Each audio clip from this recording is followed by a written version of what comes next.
Welcome back to my channel. আশা করছি তোমরা সকলে ভালো আছো, সুস্থ আছো। আমিও অনেক ভালো আছি, সুস্থ আছি। নতুন একটা ভিডিওর সাথে তোমাদের আবারও স্বাগত। আজ কোনো রেসিপির ভিডিও না, আজকে তোমাদের সাথে একটা ব্লগ ভিডিও শেয়ার করতে চলে এলাম। দিনটা ছিল জামাই ষষ্ঠীর দিন। জানি ভিডিওটা দিতে অনেকটাই লেট হয়ে গেছে, তবুও ভাবলাম তোমাদের সাথে ভিডিওটা শেয়ার করি। আশা করি তোমাদের ভিডিওটা ভালো লাগবে। তো বন্ধুরা, কেউ স্কিপ করে ভিডিওটা দেখো না, অবশ্যই তোমাদের ভিডিওটা ভালো লাগবে। তো দেখো, আমি সকালবেলায় স্নান টান করে 7টার সময় ছাদে উঠে এসেছি এবং চারিদিকের যে ফুল গাছগুলো হয়েছিল এবং চারিপাশটা তোমাদের সাথে শেয়ার করছি। আর ওই দিন ছিল প্রচণ্ড গরম এবং প্রচুর রোদ বেরিয়েছিল। আর স্নান টান করে দেখো আমি প্রথমেই পুজো করে নিচ্ছিলাম। সকালবেলায় স্নান আর পুজো আর রান্নাবান্না হয়ে গেলে মনে হয় যেন সব কাজ হয়ে যায়, সেই জন্য স্নান টান করে আগে আমি পুজোটা করে নিই। এরপর সকালে টিফিন বা নাস্তা যাই বলো না কেন, তারপর করে দুপুরের খাওয়া দাওয়ার জোগাড় করা হয়। তো দেখো আমি পুজোটা করে নিচ্ছিলাম, তোমরা ভিডিওটা দেখতে থাকো, অবশ্যই তোমাদের ভালো লাগবে। তো চলো দেখতে থাকো।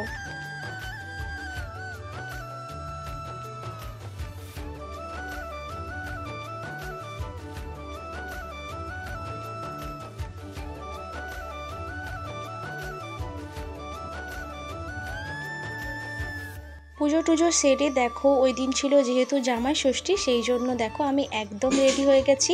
আর আমাকে কেমন লাগছে অবশ্যই তোমরা কমেন্টে জানিও।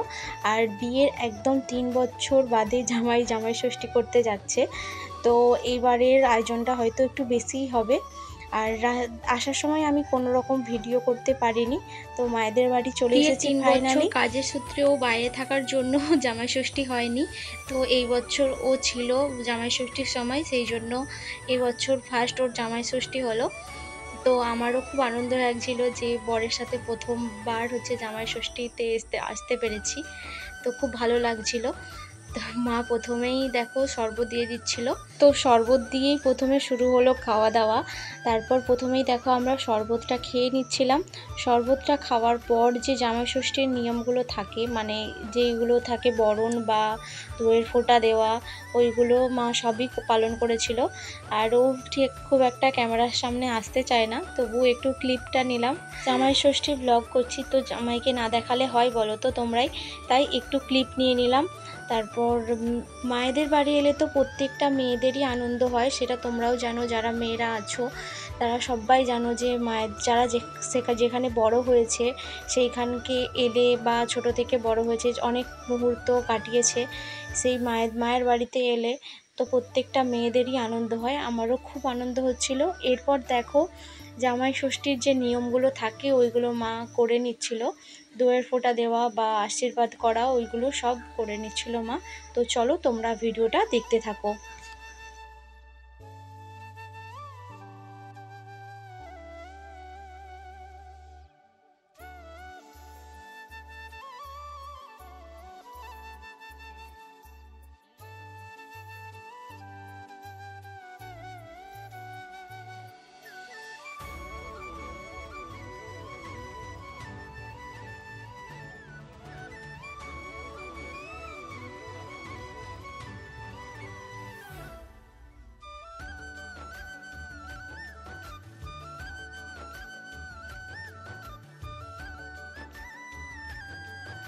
মায়ের জামাই ষষ্ঠীর সব নিয়ম পালন করার পর এরপর কাকিমাও আশীর্বাদ করে নিচ্ছিল।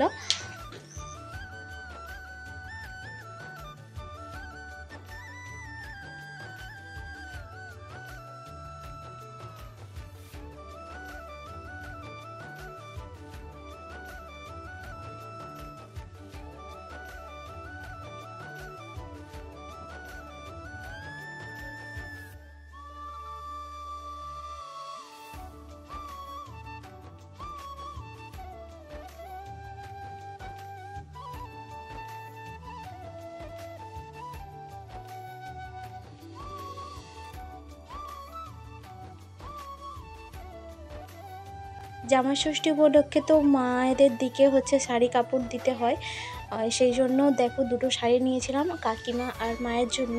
তো শাড়িগুলো কেমন হয়েছে অবশ্যই তোমরা জানিও। এরপর মা সকালের জন্য খাবার তৈরি করেছিল, লুচি, তার সাথে ছিল কাবলি ছোলার তরকারি, সুজি, মিষ্টি। তো কাকিমা সাজিয়ে দিচ্ছিল দেখো। এমনিতেই জামাই আরে বাড়িতে এলে তার তো খাওয়া দাওয়ার আয়োজন থাকেই, তো সেই দিন ছিল আবার স্পেশাল করে জামাই ষষ্ঠী, তো খাওয়া দাওয়ার তো আয়োজন থাকবেই। আর তোমরা জামাই ষষ্ঠীর দিন কেমন কাটালে অবশ্যই আমি কমেন্টে জানিও। আমি অনেকের ভিডিও দেখেছি কিন্তু আমার ভিডিওটা দিতে অনেকটাই লেট হয়ে গেছে, তো প্লিজ তোমরা একটু দেখো, কেউ স্কিপ করো না। আর তোমরা কেমন কাটালে সবাই কমেন্ট করে জানিও।